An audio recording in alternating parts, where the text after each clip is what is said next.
And what's up, everybody? I'm back with another roller coaster review, the first and probably only coaster review of 2025.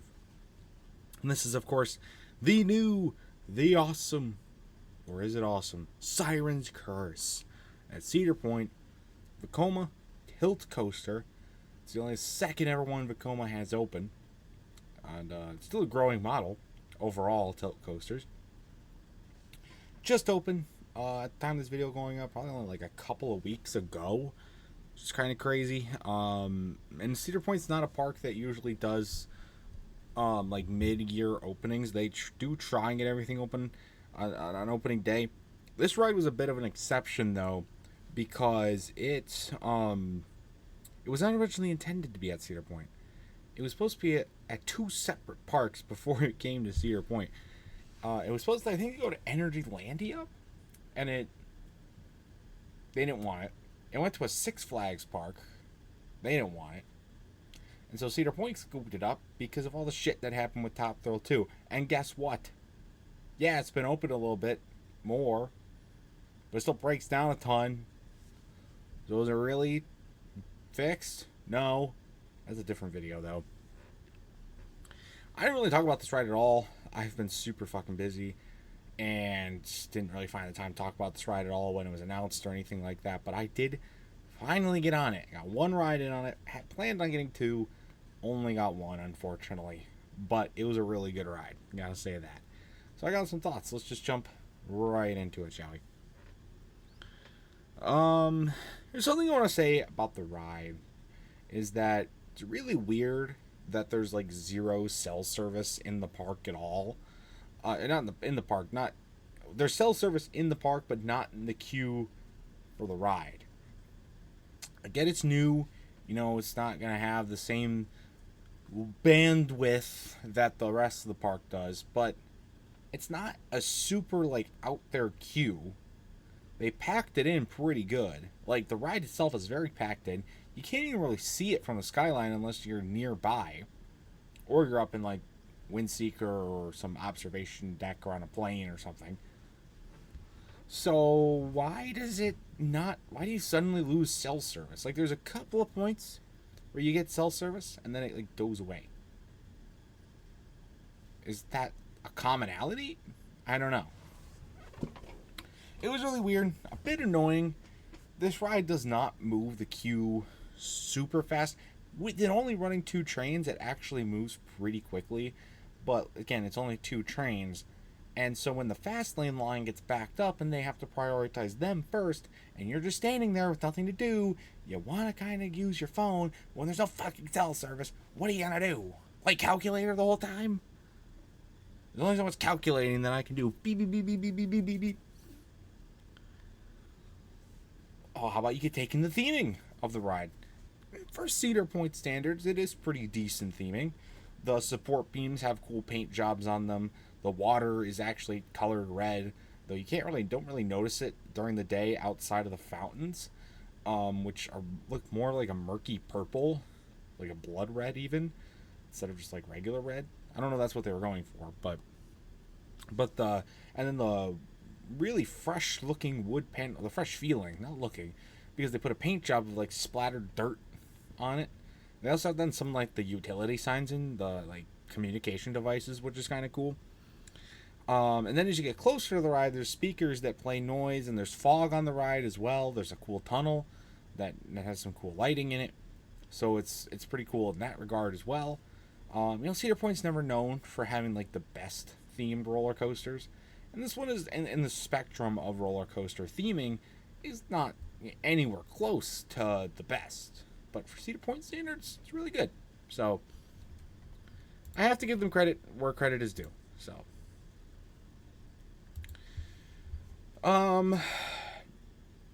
but yeah, so that, and then also the trains also give off music and noise and stuff as you're going up the lift hill and even on the ride too. It's like playing cool rock music and stuff. It doesn't seem like that would give a huge difference to the ride, but it really did. It gives you the atmospheric mood of the coaster, which is cool. So I like that. But how about the ride itself? So again, my first ever tilt coaster. gotta say, it's pretty freaking sweet. The lift hill is super fast, and then you get to the top, and the tilting, right? You watch the tilting in line so much. You can see it, and it happens, and you're like, oh, okay, I know when it's going to happen. You don't know when it's going to happen. You don't know when it's going to happen. You don't know what's going on. I get up there, I thought we were stuck. Then the thing finally starts to tilt, and then you're all the way vertical, staring at the ground, and the only thing holding you from certain death are these restraints. And you're like out of your seat in the restraints. The restraints are fine, by the way. Very comfortable. Very nice. Very nice restraints. I fit fine. Like I said on the podcast, all good with coasters for now until I hopefully don't plump up again and have more problems as I'm drinking a Baja Blast,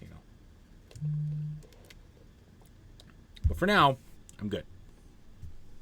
And this ride was no different. So that was refreshing. Relieving, I should say. But they hold back to the drop. They hold you forever on this drop, and you are just staring straight down like this forever. And you got all these people looking back up at you with their phones, and you're like, "Help me, help me!" And then eventually you do fall, and the drop, with it not being like a drop like a great drop like Steel Vengeance's drop, you're like, oh, it's gonna suck. Doesn't. You get a ton of airtime going down. Still, a lot more than I would say on some other coasters that I would originally have said maybe would have better airtime on the drop. But no, this one is really, really good. The whole thing is very suspenseful, very tense, and pretty thrilling, because that's the whole thing about this ride.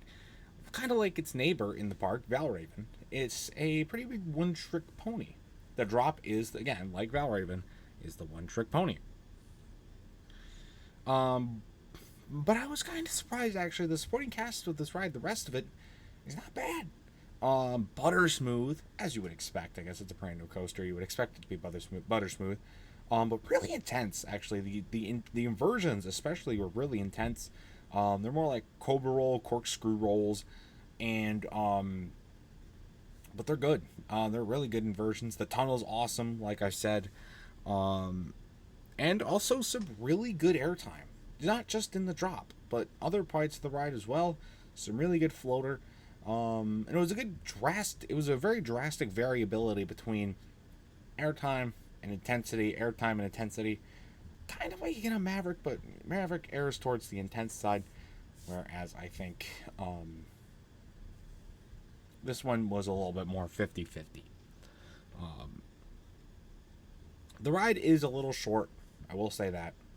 Without the drop, without the extended time that you're on the drop involved, it's a really short ride. It's a very compact ride, so it's obviously not going to be the longest. I wouldn't say it's like drastically short, though. I don't know exactly what else you might want to put in this ride to make it longer, but also still be good.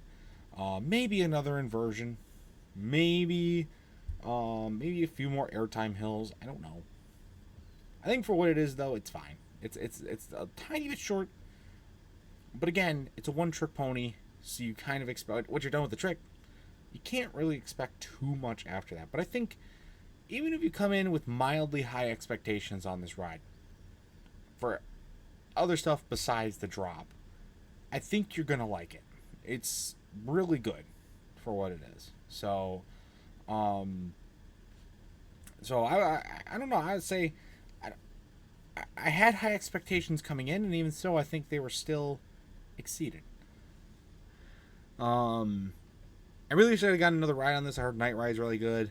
We got like kinda in the back row. I really, the real back row I would like to have. Front row, I think I would probably piss my pants on, but I haven't decided that either. So I hope to eventually later this year to get on it some more and experience it some more. But for what it is, I like it. So, and I got a Siren's Curse pin. Not on this trip, the one before it. Because they had Siren's Curse merch out before it even opened. But I do have a pin of Siren's Curse. So, it's pretty cool. That's what I'm doing for this video. Oh, I forgot to mention the locker policy. This ride, unsurprisingly, does have a locker policy.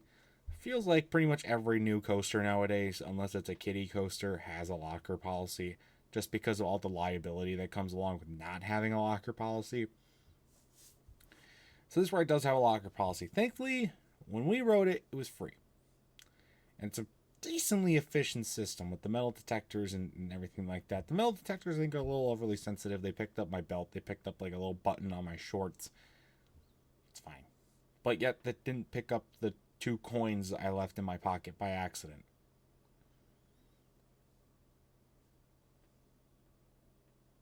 Okay.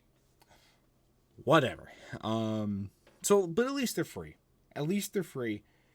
My thought with the locker policies is if you're going to enforce a strict locker policy with metal detectors and everything like that, make the lockers free. They have to be free.